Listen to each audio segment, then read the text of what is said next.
let's just cut to the chase. If you pick the wrong database for your large language model, it will fail.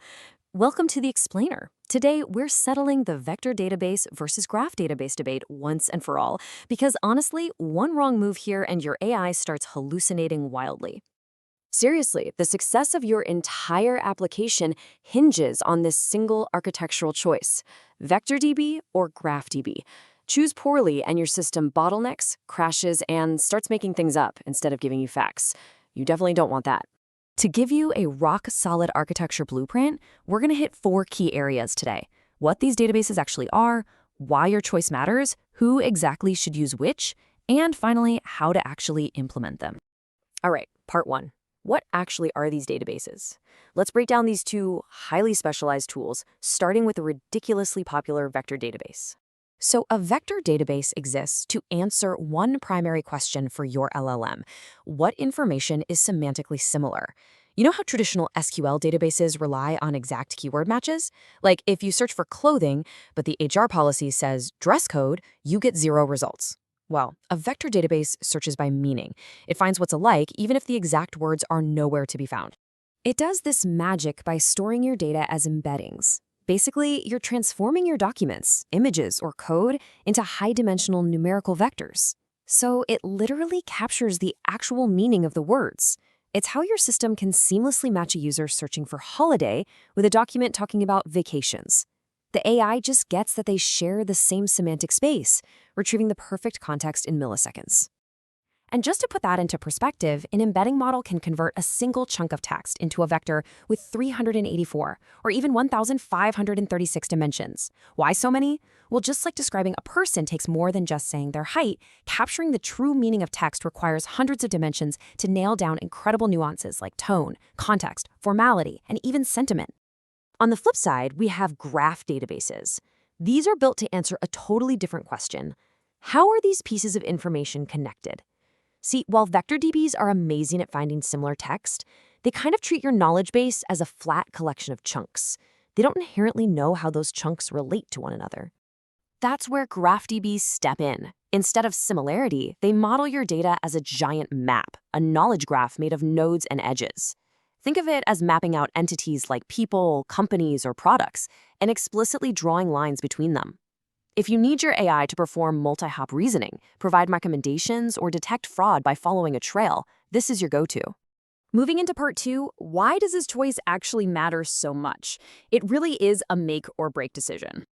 Here's the deal. If you take relationship-heavy data and stuff it into a vector DB, your search accuracy dies. It just doesn't understand those connections. But if you do the opposite and force fuzzy, unstructured data into a graph DB, it becomes incredibly slow and insanely expensive. You have to match the data shape to the database, otherwise your LLM starts guessing instead of knowing. Think of retrieval augmented generation, or RAG, as giving your LLM an open book exam. By itself, the LLM only knows what it memorized during training, right? It has a strict knowledge cutoff. RAG lets it look up facts in your private documents. But, and this is crucial, if your database fetches the wrong book or the wrong paragraph, your AI is forced to guess, and that leads straight to hallucinations. All right, section 3. Let's rapidly break down who should use which database based on what you're actually building. You really need to ask yourself, what question do I need my LLM to answer? If your app involves searching through unstructured employee handbooks for policy rules, pulling up customer support docs, or maybe multimedia retrieval and summarization, the vector DB wins hands down. It is the absolute backbone for finding relevant text quickly and feeding it directly to your model. But let's say you're building an app to navigate crazy complex supply chain dependencies, monitor cybersecurity threats across a network, or figure out how new regulations impact specific vendor contracts. In those cases, the GraphDB takes the crown. Because explicit relationships matter most here, it allows your AI to connect the dots across multiple steps, which is something a vector DB literally cannot do. Okay, knowing which one you need is only half the battle. Let's hit part 4. How do you actually use them? Let's look at the implementation workflows. For a vector DB, here's your pipeline. First, you'll want to embed your data using an embedding model like BERT or OpenAI's API. Next, you store those numerical vectors in a production-ready vector database. Think Pinecone, Weaviate, or ChromaDB. Finally, when a user asks a prompt, You retrieve the top K most relevant chunks using a similarity search and pass those right to your LLM. Now, pay attention to this crucial step. You absolutely must carefully implement semantic chunking and set strict scoring thresholds. Otherwise, you just get noise.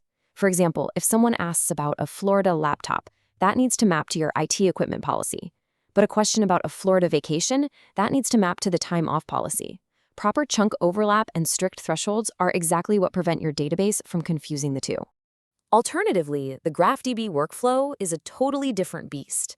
Here, you have to define your entities and their connections right up front. Then you store them explicitly as nodes and edges in graph systems like Neo4j or Amazon Neptune. And to actually fetch the relevant subgraphs for your LLM, you'll query them using specific graph languages like Cypher or Gremlin. But here is a fun fact. As enterprise data gets richer, you might not even have to choose between them. The smartest, most advanced agentic architectures out there actually combine both. Techniques like GraphRAG build a knowledge graph on top of your embedded documents, so you get vector similarity for broad searches, plus graph relationships for complex reasoning. It basically eliminates your AI's blind spots entirely. Bottom line, your LLM's success is entirely about your database choice. VectorDB for similarity, GraphDB for connection. Choose wrong, and your AI's answers just fall apart. So I'll leave you with this. Which database are you going to build your next AI agent with? Let us know down in the comments, and don't forget to hit subscribe for more deep dives. Catch you next time.